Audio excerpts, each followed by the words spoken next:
बिस्मिल्लाहिर्रहमानिर्रहीम। अस्सलाम वालेकुम। कैसे हैं आप सब लोग? उम्मीद करती हूँ खैरियत से होंगे। आज मैं लेके आई हूँ पीफ पाई की रेसिपी, जिसको बनाना बहुत ही आसान है और ये बहुत ही मज़े के बनते हैं। पीफ पाई तो हर घर में बनाए जाते हैं और पसंद किए जाते हैं। इसको मैं जिस तरह होटल और रेस्टोरेंट में होते हैं बिल्कुल ऐसे ही बनाऊंगी। इसको बनाना बहुत ही आसान है और मैं ये रेसिपी आपको बहुत ही पसंद आएगी। चलें अब हम इसको बनाना स्टार्ट करते हैं। इसके लिए लिए हैं मैंने 1.5 kg बीफ पाए।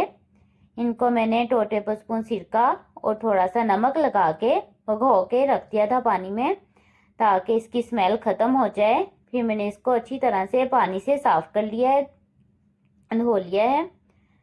2 बड़े प्याज लेकर इनको मैंने इस तरह से बड़े बड़े साइज में काट लिया है। थोड़ा सा मैंने लिया है धनिया, थोड़ा सा अदरक लिया है, थोड़ी सी सब्ज मिर्चें ली हैं जिनको मैंने बारीक बारीक काट लिया है। इन सबको मैं गार्निश के लिए इस्तेमाल करूंगी। 1 टेबलस्पून मैंने लिया है नमक, 1 टेबलस्पून ही मैंने रेड मिर्च ली है, हाफ टी स्पून मैंने लिया है कुटी हुई रेड मिर्च का, इससे टेस्ट बहुत अच्छा आता है। हाफ टी स्पून मैंने लिया है हल्दी पाउडर का और साथ ही मैंने 1 टीस्पून लिया है धनिया पाउडर का और 1 टीस्पून ही मैंने लिया है गरम मसाले का। 2 छोटे साइज के टमाटर लिए हैं मैंने, जिनको मैंने इस तरह से काट लिया है बड़े बड़े साइज में। 1 टेबलस्पून मैंने लिया है अदरक लहसुन का पेस्ट। 4 से 5 मैंने ली हैं ग्रीन चिलीज, जिनको मैंने इस तरह से बड़े बड़े साइज में काट लिया है। सबसे पहले लेंगे हम एक प्रेशर कुकर। इसमें हम सबसे पहले पाए ऐड करेंगे। इसके बाद हम इसमें ऐड करेंगे प्याज। ये सारे आपने इस तरह से इसमें डाल देने हैं और इसके बाद हम इसमें डाल देंगे टमाटर, साथ ही डाल देंगे सब्ज मिर्चें, अदरक लहसुन का पेस्ट डाल देंगे इसके अंदर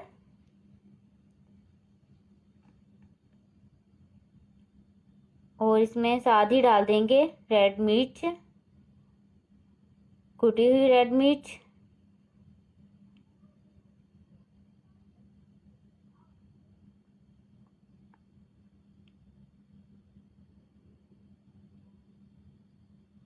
और हल्दी पाउडर और नमक। ये सारी चीज़ें हम इसमें डाल देंगे।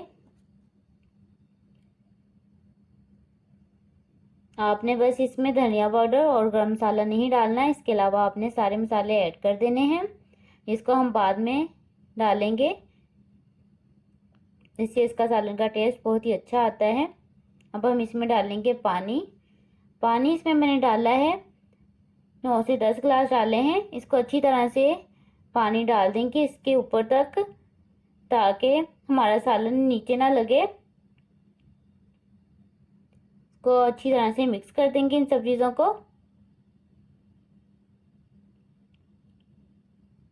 मिक्स करने के बाद हम प्रेशर कुकर का ढक्कन बंद कर देंगे।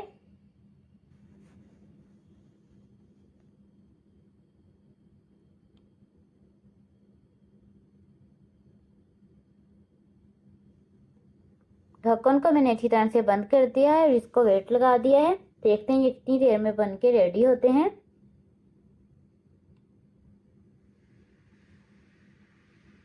मेरे पाए बनके रेडी हो गए हैं। इसको मैंने 45 से 50 मिनट वेट दिया था। अभी इसको इतना ही वेट दें। इससे मेरे देखें पाए अच्छी तरह से गल चुके हैं। अब हम इसको थोड़ा सा भूनेंगे, ताकि जो इसके अंदर हैं अच्छी तरह से चीज़ें मिक्स हो जाएं सब कुछ।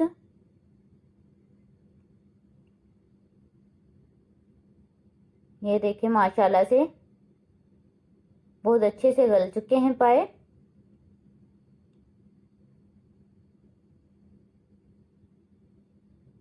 अब आपको इस तरह से जो टमाटर नजर आए उनके छिलके आप इस तरह से उतार दें। ये बहुत आसानी से किसी चिमटे की मदद से आप उतार सकते हैं इनको। यहाँ पर अब आप टेस्ट भी चेक कर सकते हैं नमक का। अगर आपको यहाँ पर अगर नमक कम लगता है तो आप यहाँ पर नमक ऐड कर सकते हैं थोड़ा सा और साथ ही हम इसमें धनिया पाउडर और गरम मसाला ऐड कर देंगे। डालने के बाद इसे अच्छी तरह से मिक्स कर लें और भून लें अच्छी तरह से इसको। ये देखें माशाल्लाह, इसको मैंने अच्छी तरह से भून लिया है। अब हम इसमें डाल देंगे सब्ज़ धनिया। सब्ज़ धनिया डालने के बाद अब हम इसको सर्व कर लेंगे।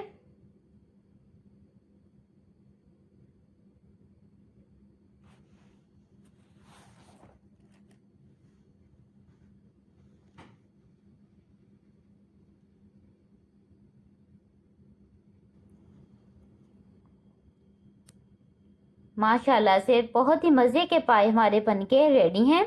अब हम इसे गार्निश कर लेंगे। सब्ज़ धनिया, सब्ज़ मिर्चें, अदरक जो मैंने गार्निश के लिए काट के रखा हुआ था पहले से ही, इसके साथ हम इसको गार्निश कर लेंगे।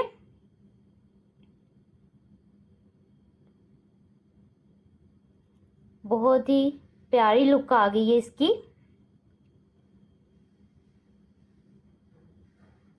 आप इस रेसिपी को अपने घरों में ज़रूर ट्राई करें।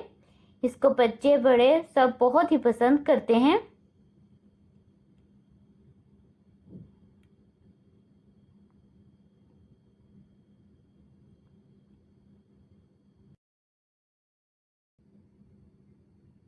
ये बहुत ही टेस्टी और अमेजिंग है। इनकी खुशबू बहुत ही ज़बरदस्त आ रही है।